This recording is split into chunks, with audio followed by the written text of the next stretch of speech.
معزز سامعین، جنات کے متعلق بہت سارے سوالات ہمارے ذہنوں میں پیدا ہوتے ہیں کہ جنات کون ہیں۔ جس طرح حضرت آدم علیہ السلام کو ابو الآدم کہا جاتا ہے، تو اس طرح ابو الجنات کا نام کیا ہے؟ اللہ تعالیٰ نے اسے کس چیز سے تخلیق فرمایا؟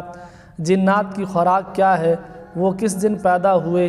وہ کہاں رہتے ہیں؟ کیا جنات انسانوں سے بھی زیادہ ہیں؟ کیا یہ بھی مختلف مذاہب سے تعلق رکھتے ہیں؟ کیا جنات کے یہاں بھی اولاد پیدا ہوتی ہے؟ جنات کو کتنی طاقت دی گئی ہے؟ کیا ہم جنات سے دوستی کر سکتے ہیں؟ کیا یہ بھی انسانوں کو نقصان پہنچاتے ہیں؟ اور پھر جنات کس کس شکل میں آ سکتے ہیں؟ یہ ساری معلومات دلائل کی روشنی میں جانیں گے آج کی اس ویڈیو میں، اس لیے ویڈیو کو آخر تک دیکھیں تاکہ آپ کے علم میں اضافہ ہو سکے۔ معزز سامعین، اللہ تعالیٰ نے جہاں دیگر مخلوقات پیدا فرمائیں، وہاں ایک بہت بڑی مخلوق جنات کو بھی پیدا فرمایا۔ اللہ تعالیٰ نے انہیں بھی انسانوں کی طرح اپنی بندگی اور عبادت ہی کے لیے پیدا فرمایا ہے۔ اگرچہ جنات ہمیں نظر نہیں آتے جس طرح انسان اور دیگر مخلوقات نظر آتی ہیں، مگر اس مخلوق کا انکار نہیں کیا جا سکتا۔ جہاں تک نظر نہ آنے کا معاملہ ہے تو ہمیں ہوا بھی نظر نہیں آتی، مگر ہم اس کا انکار نہیں کرتے۔ اسی طرح جنات بھی اگرچہ ہمیں نظر نہیں آتے، مگر ان کا وجود قرآن اور حدیث سے ثابت ہے۔ معزز سامعین، سب سے پہلے جانتے ہیں کہ جن کو جن کیوں کہتے ہیں۔ شارح بخاری علامہ بدر الدین عینی رحمۃ اللہ تعالی علیہ عمدۃ القاری میں فرماتے ہیں کہ لغت میں جن کا معنی ہے ستر اور خفا، اور جن کو اسی لیے جن کہتے ہیں کہ وہ عام لوگوں کی نگاہوں سے پوشیدہ ہوتا ہے۔ اس کے بعد جنات کو کس چیز سے پیدا کیا گیا؟ صحیح مسلم میں حدیث نمبر 2996 ہے۔ حضرت عائشہ صدیقہ رضی اللہ عنہا سے روایت ہے کہ رسول اللہ صلی اللہ علیہ وسلم نے ارشاد فرمایا، فرشتوں کو نور سے، جنات کو آگ کے شعلے سے، اور حضرت آدم علیہ السلام کو مٹی سے پیدا کیا گیا ہے۔ معزز سامعین، پہلے انسان پیدا ہوئے یا جنات؟ اس حوالے سے امام جلال الدین سیوطی رحمۃ اللہ تعالی علیہ نقل کرتے ہیں کہ حضرت عبداللہ رضی اللہ عنہ فرماتے ہیں کہ انسانوں سے پہلے زمین پر صرف جن آباد تھے۔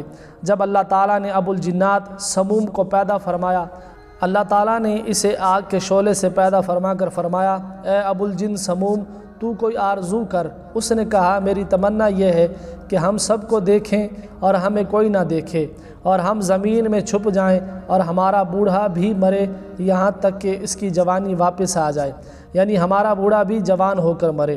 تو رب تعالیٰ نے اس کی یہ تمنا پوری فرما دی، اس لیے وہ سب کو دیکھتے ہیں لیکن دوسرے لوگ انہیں دیکھ نہیں سکتے، اور جب مرتے ہیں تو زمین میں غائب ہو جاتے ہیں، اور اس کا بوڑھا بھی جوان ہو کر مرتا ہے، یعنی اس بچے کی طرح جسے انتہائی کم عمری میں لوٹا دیا جاتا ہے۔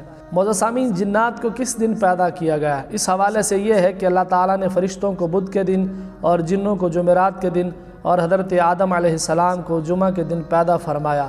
اور جنات کے یہاں بھی اولاد پیدا ہوتی ہے جس سے ان کی نسل چلتی ہے۔ چنانچہ سورہ رحمان کی آیت نمبر 56 میں ارشاد ہوتا ہے، جس کا ترجمہ ہے، ان بچھونوں پر وہ عورتیں ہیں کہ شوہر کے سوا کسی کو آنکھ اٹھا کر نہیں دیکھتی، ان سے پہلے انہیں نہ چھوا کسی آدمی اور نہ جن نے۔